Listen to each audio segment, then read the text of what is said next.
Hello guys, welcome back to my channel SN vlogs Karwar. तो कैसे हो आप लोग? Hope you all are best. So guys, in the last video मैंने upload किया था R15 का मॉडिफिकेशन रिलेटेड वीडियो।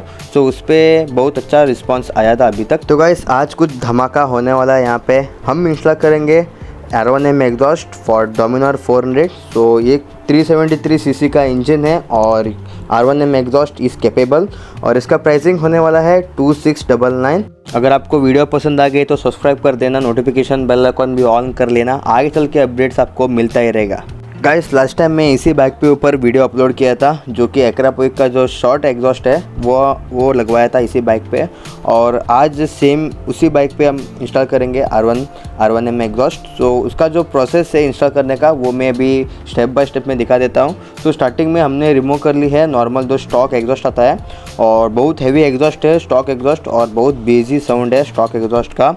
क्या है ना कि इसमें जो BS4 वाला वेरिएंट है डोमिनार 400, उसमें जो सेंटर पार्ट है, जो सेंटर में यहाँ पे कैटली कन्वर्टर आता था, सो अभी ये जो BS6 गाड़ी है इसमें नहीं है।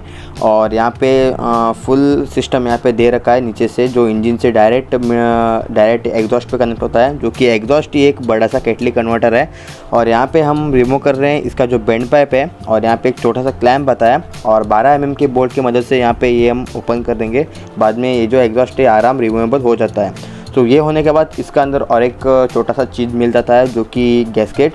तो यहाँ पे एक बार आप ये एग्जॉस्ट निकालने के बाद में यहाँ पे जो गैस्केट है वो ख़राब हो जाता है, आप रिप्लेस कर देना। नॉर्मल आपको बजाज शोरूम पे मिल जाता है गैस्केट।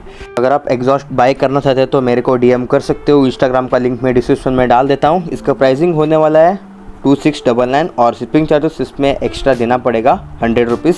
और इसका जो और एक वेरिएंट आता है एक्रापोइक का, जो कि शॉर्ट होता है, और उसका प्राइसिंग होने वाला है 2000 रुपीज़। वो भी अच्छा है, जो NS पे बहुत अच्छा दिखता है वो एग्जॉस्ट। और ये जो R1M एग्जॉस्ट है ये इसी बाइक पे सूटेबल है, क्योंकि थोड़ा सा बड़ा यहाँ पे थोड़ा सा हैवी दिखता है इसी बाइक पे। तो गाइस, आफ्टर सभी काम होने के बाद यहाँ पे हम रिमूव करेंगे इसका एग्जॉस्ट। और इसका बहुत ज़्यादा वेट है और ये लेके आप जिम भी कर सकते हो, और वेट इसका तकरीबन 7 to 8 kgs है। So after removing the exhaust कुछ ऐसा ये देखने के लिए मिलता है, मैं आपको दिखा देता हूँ। तो गाइस, आप देख सकते हो ये उसका क्लैम्प के साथ में ही है। गैस, मैं और एक चीज़ मेंशन करना भूल गया, जब आप ऑर्डर देंगे कोई सा भी प्रोडक्ट हो गया, एग्जॉस्ट हो गया, मेरे पास एक चीज़ अवेलेबल नहीं है, जो कि है cash on delivery. Cash on delivery मेरे पास अवेलेबल नहीं है, क्योंकि मेरे पास कोई पार्टनर नहीं है कि मेरे लिए कैश ऑन डिलीवरी कर दे, इसलिए मैं प्री पेमेंट करके मैं डिलीवर कर देता हूँ। ऑर्डर प्रोसेस सिंपल है, आपको जस्ट एड्रेस भेजना है और बाद में आपको पेमेंट का स्क्रीनशॉट भेजना है। इवनिंग तक हम आपके लिए सभी जो पैकिंग वीडियो है वो हम प्रोवाइड करते हैं, बाद में नेक्स्ट डे मॉर्निंग डिस्पैच करते हैं। और ट्रैकिंग ID भी हम दे देते हैं, जो कि इंडियन पोस्ट से, जो नॉर्मली इंडियन पोस्ट से हम सभी पार्सल सेंड किया जाता है। और इंडियन पोस्ट वेबसाइट की मदद से आप सभी पार्सल आप ट्रैक कर सकते हो घर बैठे आराम से। और 4 to 5 days डिलीवरी टाइम है। जब भी आप एग्जॉस्ट लगाते हो, स्लिप ऑन हो गया, नहीं तो बेंड पाइप के साथ आप लगाते हो, यहाँ पे एल्यूमिनियम फॉयल नहीं तो आप गैस्केट यूज़ कर सकते हो। यहाँ पे ज़रूरी है लगाने की, क्योंकि जब इसका टेम्परेचर हाई हो जाता है ये स्लिप हो सकता है क्लैंप लगाने के बावजूद भी, इसलिए यहाँ पे मैं यूज़ करने वाला हूँ यहाँ पे एल्यूमिनियम फॉयल। आप गैस्केट भी यूज़ कर सकते हो, नॉर्मल जो टायर ट्यूब रहता है वो भी कटिंग करके आप यूज़ कर सकते हो। तो फ़िलहाल के लिए मेरे पास फॉयल अवेलेबल था, मैं वही यूज़ कर रहा हूँ। कुछ ऐसा ये देखने के लिए मिलता है इसका बेंड पाइप। ये BS6 वर्जन है, और जो BS4 का वर्जन था उस पर जो मिडल पे एक कैटली कन्वर्टर था बहुत बड़ा सा, वो यहाँ पे हटा दिया गया है। और मेन जो बात है, इसका जो BS6 का वेरिएंट है वो उसका जो पावर आउटपुट है वो बढ़िया है, क्योंकि जो टॉप एंड है इसका BS6 बहुत अच्छा है BS4 से। और जो इनिशियल पावर है वो BS4 इज़ बेटर, क्योंकि मैं चलाया था BS4 एंड BS6 दोनों में चलाया था, और मेरे को इनिशियल पावर BS4 का ज़्यादा अच्छा लगा, और टॉप एंड BS6 का बहुत बढ़िया है। कुछ मेजर चेंजेस नहीं है। जो BS6 आता है वो DOHC इंजन आता है, और जो BS4 है वो SOHC मतलब सिंगल वॉल, DOHC मतलब डुअल वॉल।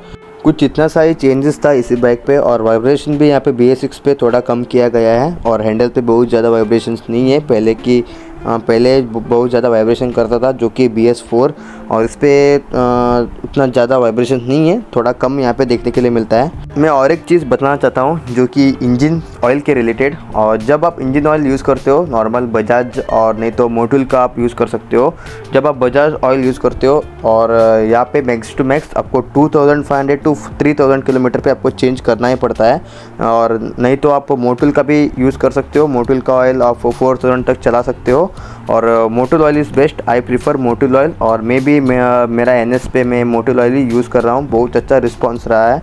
और उसका गियर शिफ्टिंग भी बहुत smooth and study gear shifting हो जाता है। और इंजन का जो वाइब्रेशन है वो भी बहुत हद तक कम हो जाता है। आप सभी बाइक पे यूज़ कर सकते हो। 200 सेगमेंट का जो ऊपर का जो लीटर क्लास बाइक होता है, सभी सेगमेंट का बाइक आप यूज़ कर सकते हो।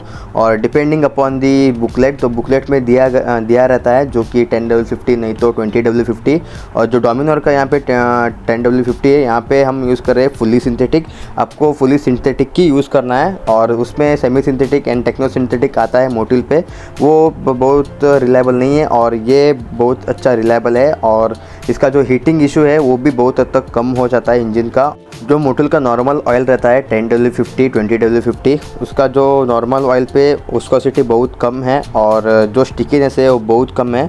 और जो और एक आता है टेक्नो सिंथेटिक, और उस पर भी बहुत हद तक कम है। जो मोटुल का नॉर्मल ऑयल और फुल्ली सिंथेटिक ऑयल है उसका जो मिडल में आता है टेक्नो सिंथेटिक, और फाइनल में आ जाता है फुल्ली सिंथेटिक। और उसका विस्कोसिटी बहुत ज़्यादा है और स्टिकीनेस भी बहुत ज़्यादा है। और वो पकड़ के रखता है, जो नॉर्मली इंजन का अंदर जो गियर्स भी रहता है वो पकड़ के रखता है ऑयल।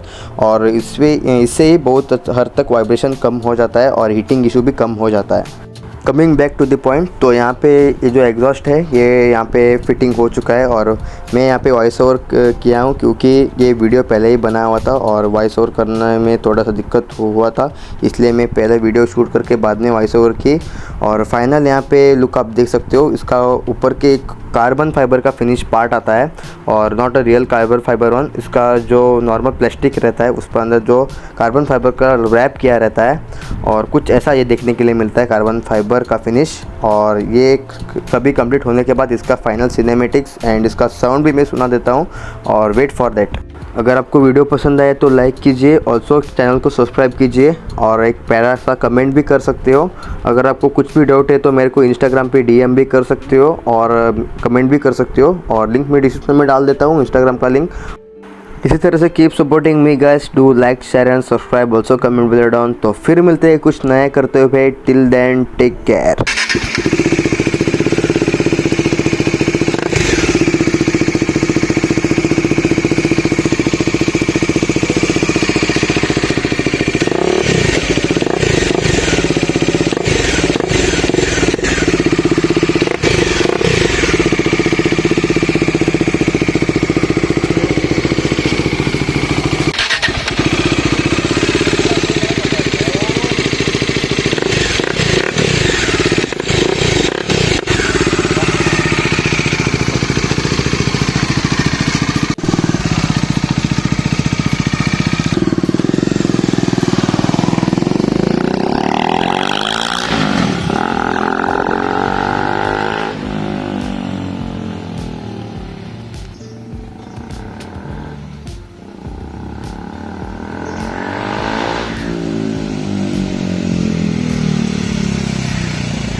पहिले तिथले बरं असेल तर